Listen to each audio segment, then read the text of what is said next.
Dear students, आज जो हम टॉपिक करने जा रहे हैं वो है सीड। अब हम सीड की बात करेंगे। Seed is the final product of sexual reproduction. क्योंकि सेक्सुअल रिप्रोडक्शन जब होती है तो उसके बाद ओव्यूल कैसे सीड में बदल जाता है, इसकी हम चर्चा करेंगे। And you know that it is also called as fertilized ovule. Means the fertilized ovule is called seed.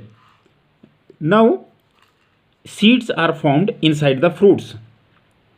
अब सीड्स में कौन कौन से पार्ट्स होते हैं, अब हम इसकी बात करेंगे। तो सीड्स में बेसिकली 3 पार्ट्स होते हैं। जैसे आप देख रहे हैं यहाँ पे एक सीड कोट्स हैं, कॉटिलीडन्स हैं एंड एम्ब्रियोनल एक्सिस है। नाउ सीड कोट क्या चीज़ होती है? It is the outer covering of the seed. अगर हम सीड कोट की बात करें तो ये इसकी आउटर कवरिंग होती है। और अगर हम एक डाइकॉट के केस में देखें तो वहाँ पे सीड कोट के भी 2 लेयर्स होती है। इसमें जो आउटर होती है that is called a testa and the inner one is called a tegmen. अगर हम टिपिकल डाइकॉट सीड की बात करें तो वहाँ पे सीड कोट जो है, जो आउटर सीड कोट होगा दैट विल बी टेस्टा। और जो टेस्टा होता है वो स्मूथ होता है पर थिक होता है, और इसके अलावा वो इम्परमिएबल होता है। हालांकि वो कलर्ड हो सकता है, जैसा आप जानते हैं कि सीड्स के केस में, कुछ सीड्स के केस में जो आउटर कवरिंग होती है दैट मे बी कलर्ड। अब अगर डाइकॉट सीड की हम बात करें तो जो इनर स्मूथ लेयर होती है that is thin and membranous. This layer is called as tegmen. तो ये हमारे पास सीड कोट हुआ, मतलब the outer covering of the seed. और बेसिकली ये क्या करती है, ये एम्ब्रियो को प्रोटेक्ट करती है। अब अगर हम सीड की बात करें तो सीड कोट में जो सीड कोट होते हैं वो थिन भी हो सकते हैं और थिन और सॉफ्ट हो सकते हैं। जैसे हम बीन्स की बात करते हैं तो वहाँ पे जो सीड कोट होते हैं they are thin as well as soft. और अगर हम बात करें कोकोनट सीड्स की तो वहाँ पे सीड कोट जो होता है वो थिक होता है और हार्ड होता है। तो it mean seed coats may be thin और they may be thick, they may be soft और दे मे बी हार्ड। तो अब हम इसके बाद बात करते हैं कॉटिलीडन्स की। कॉटिलीडन्स क्या होते हैं? These are the simple structures thick and swollen due to the storage of food reserve. अब कॉटिलीडन जो होते हैं इनमें फूड रिजर्व होता है, इस वजह से ये swollen होते हैं और थिक होते हैं। अब कॉटिलीडन की भी अगर हम बात करें तो कॉटिलीडन का नंबर भी वेरिएबल है। अगर हम मोनोकॉट्स की बात करें तो वहाँ पे एक कॉटिलीडन है, जैसे ग्रासिस के केस में उसको स्क्यूटेलम कहा जाता है। और अगर हम डाइकॉट की बात करें तो वहाँ पे 2 कॉटिलीडन्स होते हैं। अब इसके बाद जो हम नेक्स्ट जो सीड का पार्ट है that is embryonal axis. And you know embryonal axis we have already studied it. Embryonal axis अगर आप देखें तो ये एम्ब्रियोनल एक्सिस है और ये डाइकॉट के केस में ये कॉटिलीडन्स हैं। अब ये लेवल है जहाँ पर कॉटिलीडन से अगर ऊपर वाला हम हिस्सा देखते हैं तो that is called as the portion of this embryonal axis above the attachment of above the joining of this cotyledon is called as epicotyle and the lower portion is called as hypocotyle। और ये जो epicotyle होता है ये terminate करता है plumule में and this plumule is called as stem tip. और अगर हम हाइपोकोटाइल की बात करें तो हाइपोकोटाइल में नीचे रेडिकल होता है और radicle represents the root tip and it is usually covered by a cap which is called as root cap. अगर हम सीड्स की बात करें तो सीड्स 2 टाइप के हो सकते हैं। या तो सीड्स एल्बमिनस होते हैं या नॉन एल्बमिनस होते हैं। मतलब क्या हुआ कि अगर वो एंडोस्पर्म का पार्ट रिटेन करते हैं किसके बाद? एम्ब्रियो डोर्मेंट के बाद। When the this endosperm is not completely utilized during embryo development then these types of seeds are called as albuminous seeds. जैसे हम कोकोनट की बात करते हैं या कैस्टर की बात करते हैं या मेज़ की बात करते हैं तो यहाँ पर एम्ब्रियो की डेवलपमेंट के बाद भी कुछ ना कुछ एंडोस्पर्म बचा हुआ होगा। It will not be completely utilized by the developing embryo. Then this type of seeds are called as albuminous seeds.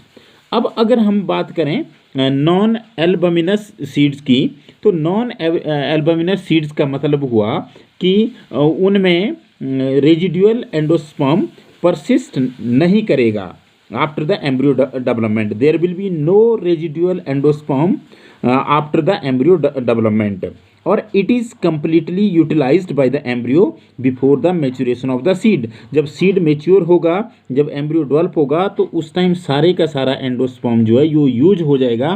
Then this type of seed is called as non albuminous seed. जैसे हम example लेते हैं mustard में, P में, been में, अगर हम इनके सीड्स देखें तो उनके सीड्स में हमें कोई भी रेजिडुअल एंडोस्पर्म नज़र नहीं आएगा। अब कई बार क्या होता है, हम एक और चीज़ की बात करना चाहेंगे, दैट इज़ पेरिस्पर्म। अब ये पेरिस्पर्म क्या चीज़ होती है?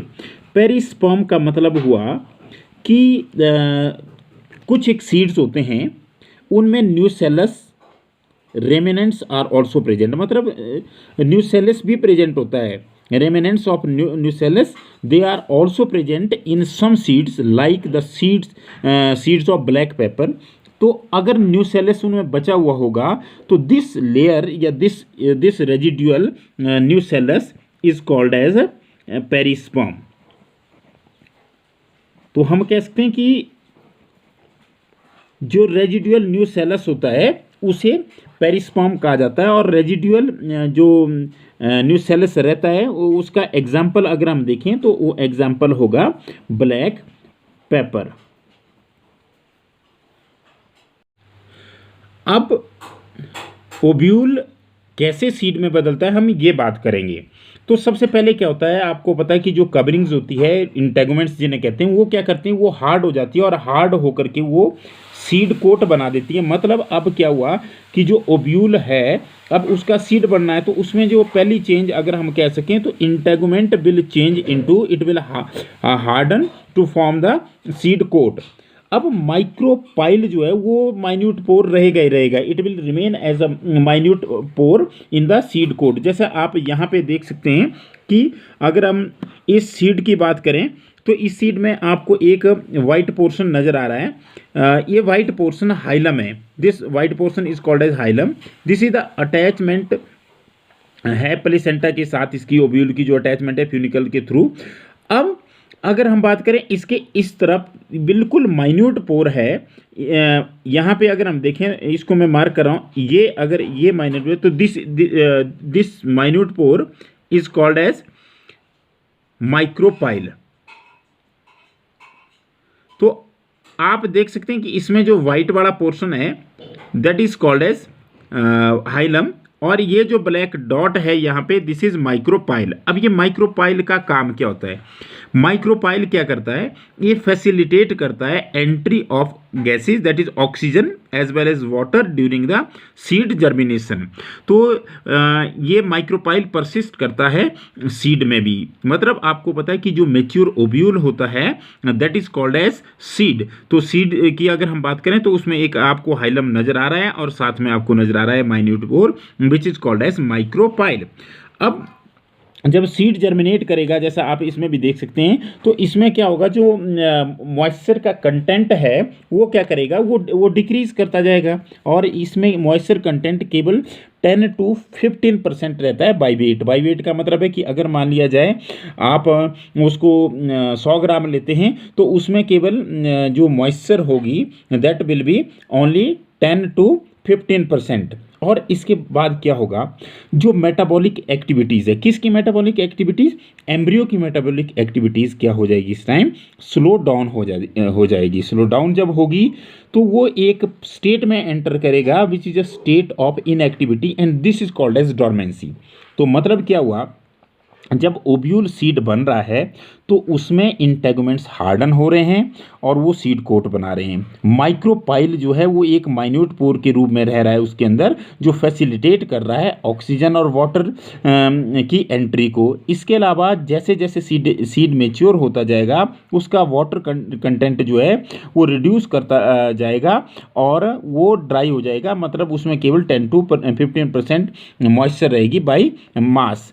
और इसके अलावा वो एक स्लो मेटाबॉलिक एक्टिविटी की स्टेट में एंटर करेगा, which is also a state of inactivity, and this stage is called as dormancy. और जैसे ही उसको फेवरेबल कंडीशंस मिलेगी, if the favourable conditions like availability of gases moistures are available, then it will germinate, तब वो फिर germinate करना start कर देगा। अब जब ओव्यूल मेच्योर करता है सीड में, आपको पता है कि ये ओव्यूल है, it is a mature ovule, जो क्या बन चुका है बाद में, सीड बन चुका है। तो उसी टाइम जो बाहर वाला हिस्सा होता है, the ovary will develop into fruit. तो यहाँ पे दो बड़े इंपॉर्टेंट क्वेश्चन होंगे कि जो राइपन्ड ओव्यूल है दैट इज सीड, और अगर हम राइपन्ड ओवरी की बात करें तो दैट इज फ्रूट।